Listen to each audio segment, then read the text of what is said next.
Good morning प्यारे बच्चों, मैं हूं आपके एजुकेटर पूर्णिमा और हम करेंगे वर्कशीट नंबर 22।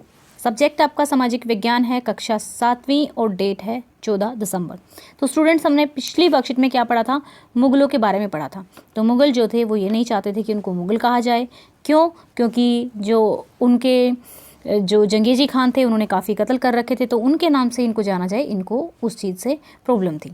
लेकिन ये चाहते थे कि इन्हें तैमूर के वंशज बेशक कह लिया जाए, क्योंकि तैमूर ने दिल्ली के ऊपर कब्जा किया था। तो क्या आप मुझे ये बताएंगे कि तैमूर ने दिल्ली के ऊपर कब कब्जा किया था? क्योंकि पिछली ही वर्कशीट में हमने क्या किया था, इसके बारे में पढ़ा था।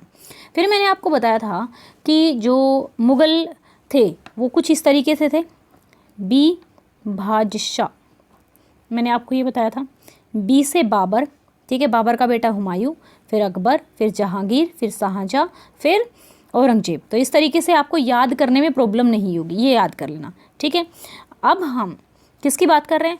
प्रथम मुगल शासक कौन थे? सबसे पहले मुगल शासक थे बाबर, 1526 में। इनके साथ हुआ क्या था कि 1494 में इन्होंने फरगना राज्य का, यानी कि इन्होंने जो राजगद्दी थी वो संभाली, ठीक है। उसकी इन्होंने ये राजगद्दी सिर्फ 12 साल की उम्र में ही संभाली थी। लेकिन हुआ क्या इनके साथ कि जो मंगोलों की जो दूसरी शाखा थी ना, उन्होंने इन पर आक्रमण कर दिया। तो इनको अपने जो पिता की गद्दी थी, पैतृक गद्दी थी, यानी कि जो दादा परदादा की जो गद्दी थी, वो इनको छोड़कर आनी पड़ी। बहुत सालों तक भटकते रहे ऐसे ही। फिर 1504 में इन्होंने कब्जा किया काबुल पर। उसके बाद 1526 में इन्होंने दिल्ली के सुल्तान इब्राहिम लोधी को पानीपत में हरा दिया, जिसको कहा जाता है पानीपत की पहली लड़ाई, ठीक है। दिल्ली और आगरा को अपने कब्जे में कर लिया। इसके बाद भी इन्होंने कई सारे युद्ध लड़े, ठीक है। 1526 में पानीपत में इब्राहिम लोधी को और उनके समर्थकों को हरा दिया, ठीक है। फिर 1527 में खन्नुआ का युद्ध हुआ, ठीक है, जिसमें इन्होंने किसको हराया? खन्नुआ के युद्ध में राणा सांगा को हराया, ठीक है। राजपूत राजाओं और उनके समर्थकों को हराया। कब हराया? खन्नवा। अगर मैं आपसे पूछूं खन्नवा का युद्ध कब हुआ था? 1527 में, ठीक है। 1528 में चंदेरी में इन्होंने राजपूतों को हराया था। तो चंदेरी का युद्ध कब हुआ था? 1528 में। अपनी मृत्यु से पहले दिल्ली और आगरा में मुगल नियंत्रण स्थापित किया, ठीक है। मुगल बादशाह बाबर के संदर्भ में कुछ रोचक तथ्य बताइए। बाबर ने राज तत्व सिद्धांत में परिवर्तन कर सुल्तान की जगह बादशाह की पदवी ली। यानी कि इससे पहले जो लोग थे ना, उनको सुल्तान, जो राजा थे, ठीक है, वो सुल्तान कहलाए जाते थे। इन्होंने क्या किया? इन्होंने बादशाह का पद संभाला, ठीक है। बस नाम में ही फ़र्क है, ठीक है ना। बाबर ने पहली बार तोपों का इस्तेमाल किया, ठीक है। बाबर तुर्की भाषा बहुत अच्छे से जानते थे, इसलिए उन्होंने जो अपनी भाषा थी, आत्मकथा थी तुझके बाबरी, वो भी इन्होंने खुद लिखी थी। किस में लिखी थी? तुर्की में ही लिखी थी। तो इनकी जो आत्मकथा थी, आत्मकथा यानी कि जो खुद लिखी जाए, तो इसका क्या नाम था? तुझके बाबरी नाम था। क्या नाम था बच्चे इसका? तुझके बाबरी।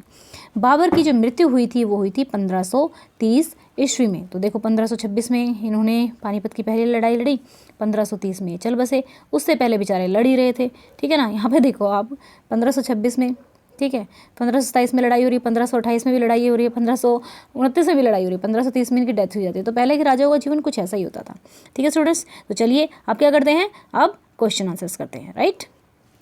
ये है हमारा पहला क्वेश्चन। प्रथम मुगल शासक कौन था? प्रथम मुगल शासक बाबर था, ठीक है। बाबर की आत्मकथा का नाम बताइए। बाबर की आत्मकथा का नाम तुझके बाबरी था। थोड़ा स्पेस इसमें कम कर लेना। किसी एक सुल्तान शासक के का नाम बताइए। का आएगा यहाँ पे, ठीक है, का नाम बताइए। तो इब्राहिम लोधी, ठीक है, हमने लिख दिया। आई होप आपको अच्छे से समझ में आया होगा और आपको मेरे पढ़ाने का तरीका अच्छा लगता होगा। अगर आपको मेरे पढ़ाने का तरीका अच्छा लगता है तो चैनल को सब्सक्राइब कीजिएगा। और आज की वीडियो के लाइक्स का टारगेट हम रख लेते हैं 1000 likes. Student, thank you so much for your love and support and I hope सभी बच्चों ने जूम एजुकेशन 6, 7, 8 सब्सक्राइब कर लिया होगा, क्योंकि वहाँ पर अभी तक मैंने बेसिक वीडियो बनाना स्टार्ट नहीं किया है। तो मैं इसी चीज़ का वेट कर रही हूँ कि आप लोग सब्सक्राइब कर लो और फिर हम लाइव क्लास वहाँ पर स्टार्ट करें, ताकि आपकी क्लास मिस ना हो। तो उसको सब्सक्राइब कर लेना। Okay student, thank you, have a nice day, may God bless you.